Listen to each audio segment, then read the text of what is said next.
What's up, everyone? We're back for Friday Locked On Bucks to wrap up the week. We got over our podcast yesterday, a little bit disappointed about the game the Bucks played. We're looking ahead to the Knicks tomorrow. That's a 9 p.m. Central Time tip. Unbelievable for you locals. That's rough times out there. But we're going to talk about all-star selections. Giannis is going to be there again. I know that's a big shock to everyone. He'll be starting in that game, but we'll discuss that. And then I've got a question for Camille that I haven't told her about yet. I'm not going to tell anyone about it until we get to the question. So let's get into it.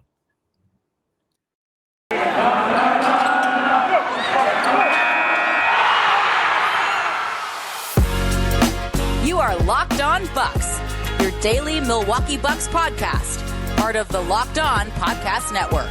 Your team every day. Welcome to Locked On Bucks. I'm your host, Kane Pittman. You can see and hear me on this show daily and find my work over at ESPN. And joining me today, as she will once a week moving forward, also on the Technical Foul podcast. Although we always want to give the Technical Foul podcast a plug, but you're Locked On Bucks family, Camille. So we have to keep that in mind as well. You're a Locked On Bucks host officially, which is great. Yeah, that is crazy. I'm glad to be here. I'm happy to have that title. If you would have told me that 2 years ago, I'd have been like, no way, that's not going to happen. So it's been fun. The pandemic has done something well for me. I can tell you that. Yeah, I actually was looking at it, and we're basically at the point now where I think I took over the podcast around 650 episodes into it, and we're at around 1,300 now. So we're basically at the point where I can almost claim that I've been as big a part as Locked On Bucks as Eric and all the previous hosts. Not Frank. Frank is obviously the OG. He gets to keep that mantle on Locked On Bucks. But the point being, we've done a lot of podcasts. Camille, you've been on this podcast a lot. And as always, we thank everyone for listening to Locked On Bucks and making it your first listen or first watch of every day as well. If you are new to the party and you haven't checked it out on YouTube, we always get comments that when people watch it for the first time, they're like, I did not expect you to look like that, Kane, or what is Frank wearing, or what is going on in the background? Frank's dog? Camille's wearing cool Buck stuff. Anyway, we get all sorts of funny comments, which is cool. So make sure you check out the YouTube page. But let's talk about All-Star to start this. And we'll start with Giannis, of course, named an All-Star for the 6th time. And it's kind of funny because we all knew he was going to be an All-Star. There was no suspense. And I was just thinking about it before we jumped on here to start recording, just going back 5 years ago and how excited everyone was and the anticipation, would Giannis be an All-Star? Is he going to be a part of this? And now he's just in that, honestly, that superstar LeBron, Kevin Durant, Steph Curry zone where he's going to be an All-Star absolutely every year as long as he's playing. And quite frankly, you look at a guy like Durant who's injured, hasn't played too many games. A lot of the times these guys still get voted onto the teams regardless of which they play. But he joins Kareem now, Camille, which is pretty good company as far as Bucks All-Stars there with the 6th All-Star nod. It's still cool. It's just expected. It's changed now. This is what we expect from Giannis. He's a 2-time MVP, Finals MVP. He has all of the hardware at this point. He has the accolades now. I mean, top 75 NBA player of all time. So, of course, at this point, we are expecting all-star bids from him. But I feel like it doesn't make it less cool, kind of like what you were saying. Because if you've been a Bucks fan for a while, you remember what it was like before Giannis became Giannis. And I will never get tired or take for granted what we get to see night in and night out with Giannis every night. I've also been reading his book finally. I finally got around to that. So it's been adding just a different level of context to like the greatness of Giannis and what he's overcome to get to where he is and how much work he puts in to be where he is. So it's really cool to see him getting the All-Star bid. And like you mentioned, like we expected at this point. I'm sure there are some Bucks fans who are upset that he's not a captain this year. Yeah. Like, it's at that point where it's like, man, I wish he was a captain. Like, he should have been number 1 vote getter. And I'm just enjoying it. I'm just trying to, as Giannis would say, like, live in the moment when it comes to just watching and appreciating what he does night in and night out, because it's impressive. I didn't even realize that he was the All-Star game leading scorer at this point. But lo and behold, that's Giannis. So Kevin Durant was the player who had the number 1 vote. So I wasn't watching this live, but I'm just assuming he's the captain. That's obviously correct, Kevin Durant. So Kevin Durant's the captain. He probably won't play. I'm sure that I mean, when we talk about captain, you're picking your team. So Kevin Durant will do that regardless, and then someone will replace him. That'll be totally fine. But the excitement for Bucks fans will be whether Drew Holiday or Chris Middleton can potentially sneak a bid here as a reserve. But just as far as the voting goes, so sometimes it can be a little confusing, particularly because you might think, well, the fan votes are 100%. That's not quite accurate. So the fans have 50%, NBA players have 25%, and then there's a media panel that have 25% as well. So Giannis ranked second in the players' votes, second in the fan vote behind Kevin Durant, and then he was actually first in the media vote. Basically, Kevin Durant, Giannis, and Joel Embiid all got 98 out of the 98 votes, which is fun. I mean, that was the obvious selection. I think, honestly, altogether with Embiid, Durant, Trae Young, and DeRozan, I think it was pretty straightforward. That's who I picked. That's who I thought was going to be there. Now, we don't want to... You know what? What are you laughing at, Camille? You think you know what I'm about to talk about here? If we're talking the West starters now, it's a different conversation. I feel bad for Andrew Wiggins because this man has been pretty good this season. He's had a pretty good year. The Warriors have obviously been great. He didn't vote himself in. Now, I'm sure that he would be happy to be there, but I'm feeling bad looking at Twitter, looking at the ridicule. Andrew Wiggins doesn't deserve this. It's not his fault. Let's just be happy for him. It's a little bit funny, and it doesn't feel right to call Andrew Wiggins an all-star starter just based on what we've seen, over the course of his career, but also this year. But as we've got massive storms coming through here right now, and I hope my internet hangs in there. But Andrew Wiggins, if you look at the Western Conference, was fifth in the player vote, third in the fan vote, and we knew this was a bit of a theme. The Golden State Warriors were getting a lot of votes here, and then he was sixth in the media ranking there, which had him as the third forward behind LeBron James and Nikola Jokic. Andrew Wiggins, how do we feel about this? The number one pick before our guy, Jabari Parker. So I've been thinking about this. I've had an hour or so, a couple hours to think about it. And if someone wanted to argue for Andrew Wiggins being an all-star period, like a reserve, I think there's an argument to be made there. He's having a good season. He's not having a career year by any means. Like, this is not the best year he's had scoring the ball. It's not the best year that he's had with his assists. Like, he's had a good season. It's not spectacular. It's not great, but the Warriors are really, really good.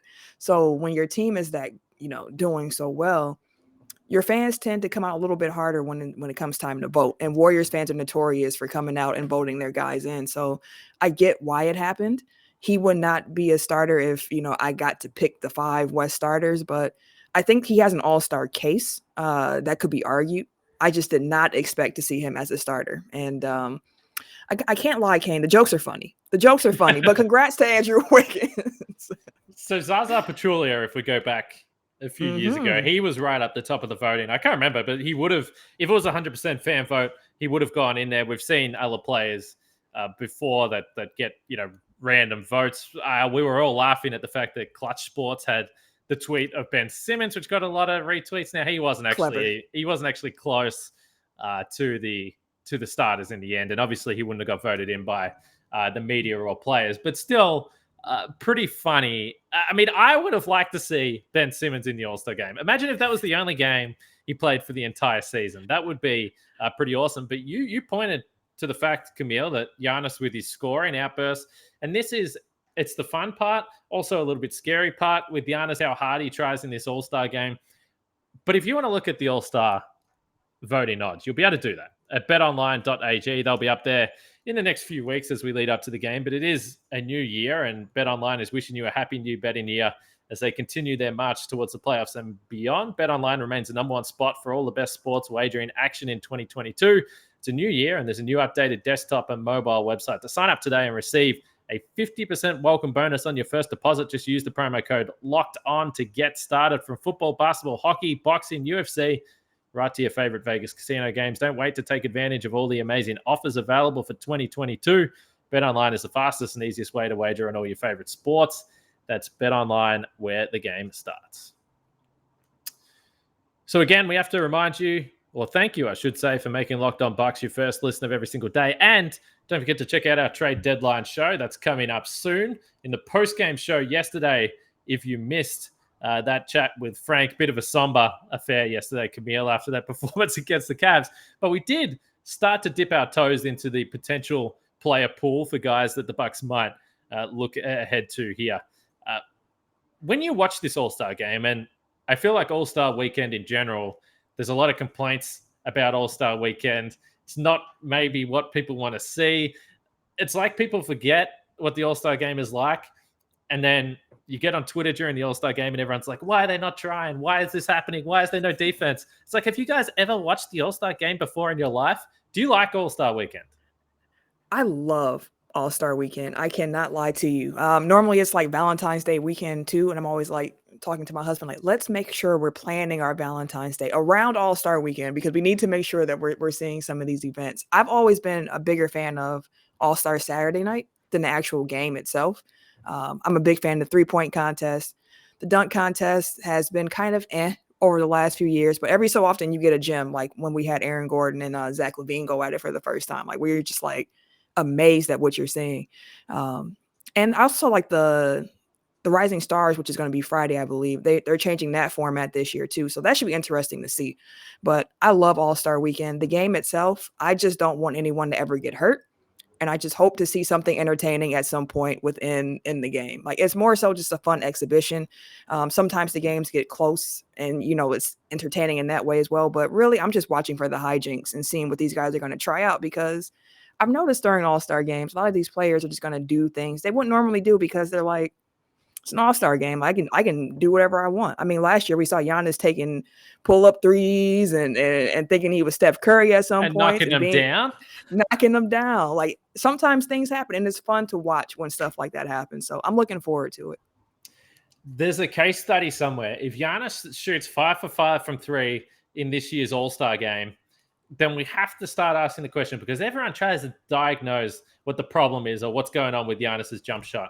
If he continues to knock them down in the All-Star, we've wondered, is it a mental thing with Giannis? Does he stress too much? Does he consider the results too much? If he keeps knocking them down, by the way, I don't know if you guys are going to be able to see me in a second here. It's getting very dark.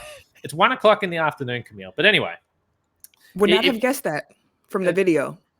1 o'clock in the afternoon. Very dark in here, honestly. I'm terrified. But but yes, it'll be interesting to see with Giannis's shooting. And it's interesting when you talk about, I've always found it funny when you talk about legacy with players and I'll mention LeBron James is a 73-time All-Star and all that kind of stuff. But Giannis is on his way to, there is a plateau. Now, Giannis is obviously going to be an automatic Hall of Famer. We know that. But the 10 All-Star mark is sort of a category on your own. When you get into that group, you think of modern day players that have been 10-time All-Stars. You're thinking, and even upwards to 15 with your KGs, your Tim Duncans, your LeBron James, your Kobe Bryant, all these types of guys. It is rare air, and you have to have the longevity, but you also have to have health as well. So it's nice to see him continue to rack these up. I'm going to shut a window. You start talking, and I might even turn a light on because I can't see anymore.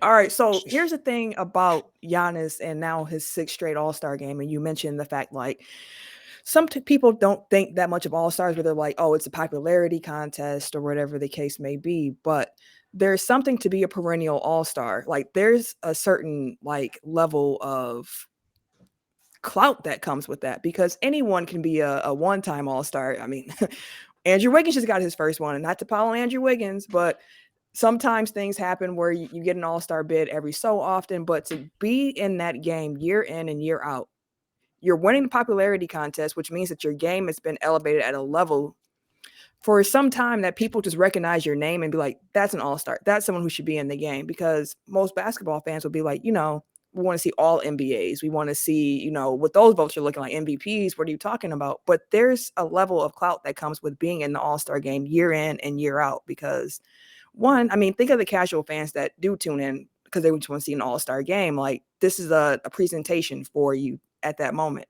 And on top of that too, like when you think of All-Star games, like the greats, they're there every year unless they were hurt for some reason. So like it's another sign of greatness, just in a different way. You might not rank that as high as some other accolades someone could get, but it's something. It's something. And if you hit 10 All-Star games, like again, longevity, you've been doing this at a high level for a long time, and that should be applauded and rewarded. So I'm hoping to see Giannis get there soon. We're 4 away from 10, so I think he got it in him. So the other thing that I'm curious to see, And I don't think it's going to happen, but I'm here for it. So when we talk about the other events at All-Star Weekend, they'll start to get announced over the future or the coming weeks here. But you think about Chris Middleton's been in the three-point shootout before. Pat Connaughton has been in the dunk contest. Can we get Bobby Portis in the three-point shootout? Come on. Let's get Bobby to All-Star Weekend. Let's get him in the three-point shootout. He deserves it. By percentages, one of the best in the business. Yeah, and I mean, he showed last year that, he could do this, and coming back again this year, shooting as well as he has been, it's not a fluke at this point. I am here for the Bobby Portis in the three-point contest campaign. If we can get that started going. I don't know who you have to campaign to, talk to, but I agree. I think Bobby Portis should be in the three-point shootout. He has joked in the past about the fact that he's wind up, it takes a while, and he really steps into those threes. I wonder if he's going to get off all the shots. Might be a time issue for Bobby. It could be a time issue, and I'm just imagining Bobby. The level of energy that Bobby attacks everything with. I could also see a situation where he gets so amped up by the time he gets to the last rack, he's already spent too. So it could be an energy thing in addition to how slow that shot can go up. All right, let's change gears now. Let's look ahead to the Knicks tomorrow. The Bucks, let's be real, they want to get back on track here. They want to pick up a win. We've discussed the standings at length. But the injury report for this game against New York, so Wesley Matthews, this is really the good news. Now, whether or not he plays, the fact that he's listed as probable is great news. We didn't want this to be some sort of thing where there's something going on inside the knee, any type of surgery, anything like that. I will say, but the fact that he's listed as probable is certainly a good sign. Rodney Hood, right Achilles soreness, he's listed as doubtful. I had to check this up, but the Achilles that he tore was on the left. It's on the other side. Clearly, he's a guy that they're not going to take any chances with, though. And then Brook Lopez is obviously out with the back surgery here. This is a national TV game, though, and it's on a bit later. And the Bucks, like to step up to the plate. I mentioned this. Are you confident? Are the Knicks a good enough team to get the Bucks best? Because they have been on the roller coaster, it seems like, depending on what level their opponent plays at. Yeah, I mean, if you think about it, too, just coming into this game, the Bucks have lost a game. New York's lost their last 2, and I think they've lost like 5 of their last 6 or something. Like, they have not been winning that many games. So the Knicks are going to be trying to get a win, especially on national TV, especially with all that they have going on. And then you put that up against the Bucks, who again just lost to Cleveland. I'm sure they haven't forgotten that the first matchup this season between the Knicks and the Bucks, the Knicks blew them out. Like it was a big Knicks win. So I would imagine for the final matchup of this season, the Bucks are going to try to win the series between them. So I don't have any concerns about them not getting up for this game. I hope they're not thrown off by this very late Central start time. But I think the Bucks will be ready to play, and we're at home too. So I think that bodes well for the Bucks, because the way the Knicks have been looking, it would be a little embarrassing to lose to them at this point, just being honest. The Knicks are outside the play-in tournament right now. They're 23-26. We know they've had all sorts of problems so far this season, but we'll see. We'll see. At this point, it feels weird to say, but I don't really go into any game feeling any huge level of confidence. We'll see what Bucks team shows up, but predominantly they've been pretty good with Chris Drew and Giannis in the lineup. We know that. I tell you what's always good on any day, in any weather conditions, and that's Built Bar. It is a new year, and that means people have New Year's resolutions. And if yours is about getting fit or eating healthier, make sure you include Built Bar in your plan. Built Bar is the protein bar that tastes just like a candy bar. In my opinion, even better than a candy bar. Built Bar makes it easier to stick to those resolutions you made because it tastes so good, you'll want to eat it. Unlike other protein bars that you get over pretty quickly. So if you want to eat healthy, but you're worried or you typically get bored of it by week 3, you might be thinking this is just not working. Where's the chocolate? Well, Built Bars, you get the chocolate, but it's also healthy for you. So the taste is the key. Let's be honest, if you diet in. So all you have to do is go to built.com, use the promo code LOCKED15, and you'll get 15% off your order. Use promo code LOCKED15 for 15% off at built.com. All right, Camille, here's the question of the day. Oh, boy. Saved it for segment 3. So this has been kind of a sentiment that we've seen, and I think from Bucks fans, and it's been building the longer the season rolls on. And I will say that I think that it was part of the conversation during last year as well, when there was some anxiety about the up and down nature of the way the Bucks were playing. Things weren't exactly going to plan as they had in the previous 2 regular seasons. But after a loss like yesterday, I see a lot of fans saying the Bucks aren't trying, or the Bucks need to figure it out, or this team can't win the championship, or they're gonna fall out of the playoffs. And there is a little bit of stress. Now, I will say that I think it's a natural fan reaction that you always have to be mad about something. There has to be something that you're mad about. And I think when you win the title, we've found it, quite honestly, even doing this show, sometimes you're like, okay, what do we talk about here? This team's the defending champions. They're kind of just going through the motions of the regular season. What do we pick at? There has to be something to pick at with this team. Are you stressed about this team? Do you think that they need to pick it up? I saw a stat, or I saw someone tweet this out, that I believe they were 30-18 at around the same mark last year. They're 30-20 this year. Very similar records.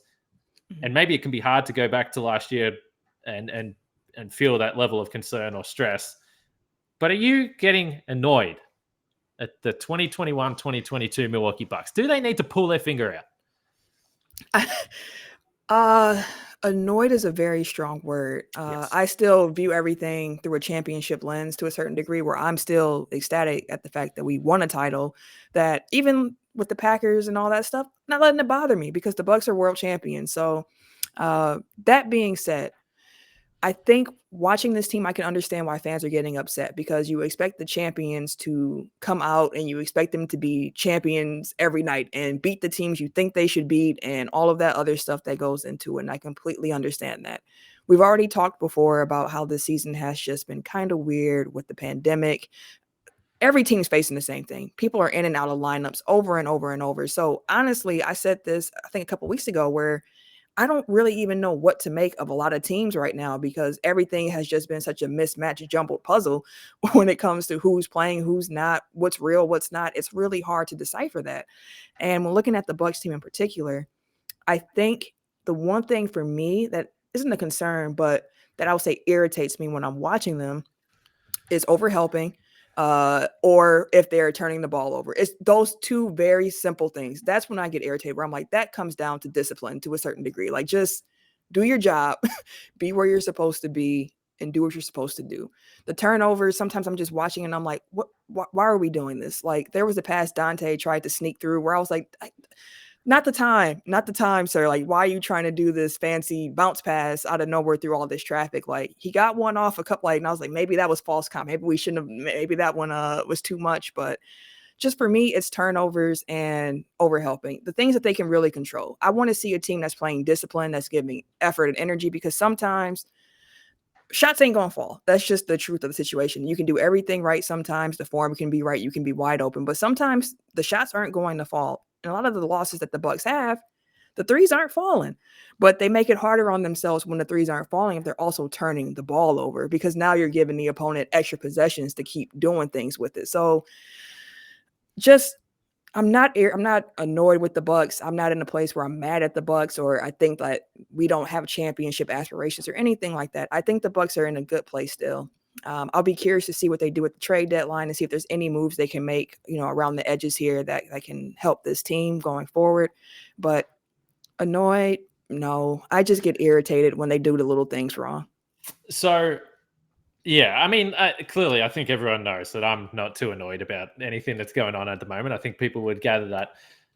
But I did say, and Paul Henning, by the way, is a guy that I've hung out. He showed me around Milwaukee the first time I was there, so that's why I feel comfortable bringing up this tweet that he had. But he tweeted about the Giannis chicken thing, and he said, "Well, this is like very funny that Giannis has a bucket of chicken, but where's the urgency? Why doesn't he care?" Or that was kind of the sentiment of the tweet there. Yeah. Again, I have no problem with people feeling that way, but I kind of had this discussion with Zora Stevenson on the podcast last week about what's real when people face the media.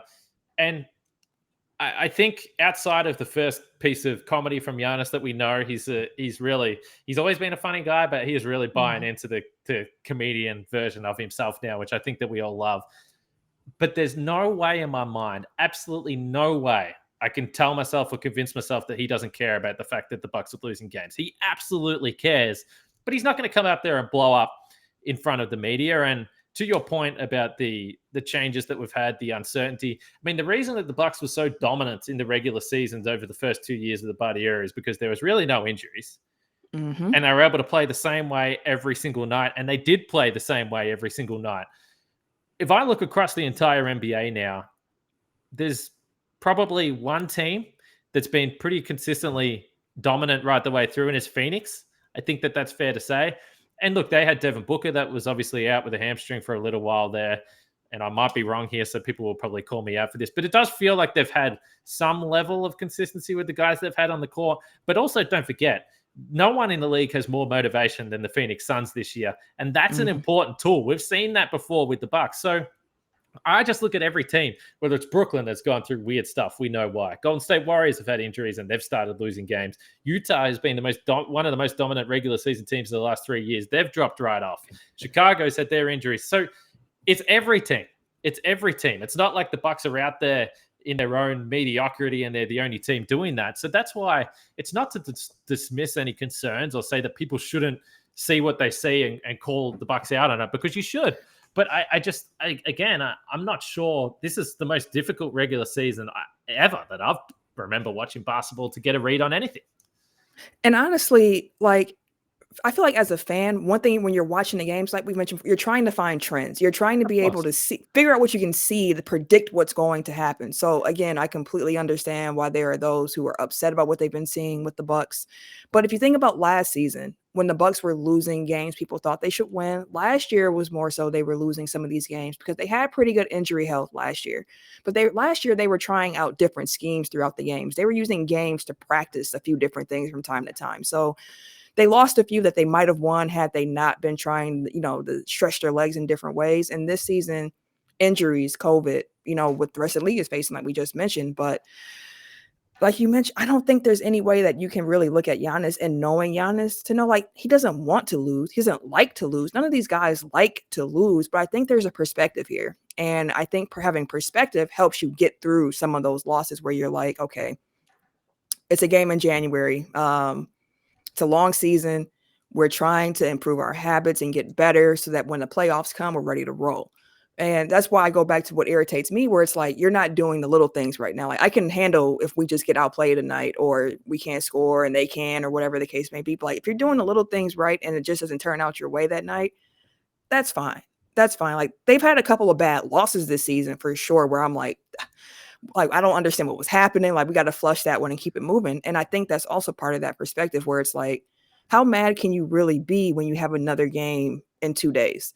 Like, the season is so long. Like, it feels like wasted energy to have Giannis come out and expect him to be here in January upset that they lost this game when they're still in good, like, they're in striking distance of first in the East still. So like, there's a lot of time still to go. And I think the Bucks have a sense of urgency in the sense of like trying to improve themselves, but I don't think that, it's January games. They're not going to be thinking about this too much. Like, they're really just trying to get ready for the playoffs. And I'm not insinuating that they're going to flip a switch or that they can play bad the rest of the season and things will turn out or anything like that. But just like some perspective. I think keeping perspective while watching the games will help. Yeah, and look, again, they need to stay within striking distance in the standings. I mean, they can't let this slip too far. But again, they're in the mix for the title, as you said. That's pretty damn cool. They're also the defending champs. And let's be honest, the one thing that I always say, there's one thing that's going to determine whether or not they can win the title this year, and it goes for every team, every single year. Who gets lucky at the right time of the year? Who's healthy at the right time of the year? Who do the matchups pan out for? So, yeah, there's a lot to play out, but we're still 2.5 months away from the playoffs even beginning, which is a hell of a long time. Hopefully, we're looking at a different Bucks team that has paced itself and peaked itself for the postseason, which I believe they think they learned something about last year. We'll see whether that plays out this year, but it's been strange. That's the best way that I can describe it so far. But the Locked On Best podcast isn't strange. You can check it out with your boy Q and handicapping expert Lee Sterling. If you're into that type of thing, they'll have you covered. Camille, what's up for this game? Watching at home? What are we doing? Oh, yeah, definitely watching at home Friday night. It's going to finish at about 11:30 midnight. Way past my bedtime, let me tell you. So That'll be the second half, trying to stay awake. So this might be a Twitter game for me. Sometimes I like to watch the games without using Twitter, or I might pop in every so often. Other times I'm like on Twitter heavily the whole game. This is a late one. I might be on Twitter a lot tomorrow, just trying to make sure I stay awake through it, because let me tell you something, Kane. I might be in my early 30s, but I have an old soul here. I like to be, getting comfortable and ready for bed, around the time they're going to start tipping off. So it'll be a home game, but it'll be fun. I don't get up too early for work these days. The nature of my job has changed. I used to have a job where I was up very early, but now early mornings are very rare. This morning I had to be up. I had a 6:30 a.m. alarm, and I can tell you I am feeling it at 2 o'clock in the afternoon right now. I am tired. So I don't know what's up for my Friday night here tonight, depending on this weather. But hey, I talk a lot of shit about the Australian Wi-Fi, but it's hung in there at the moment. But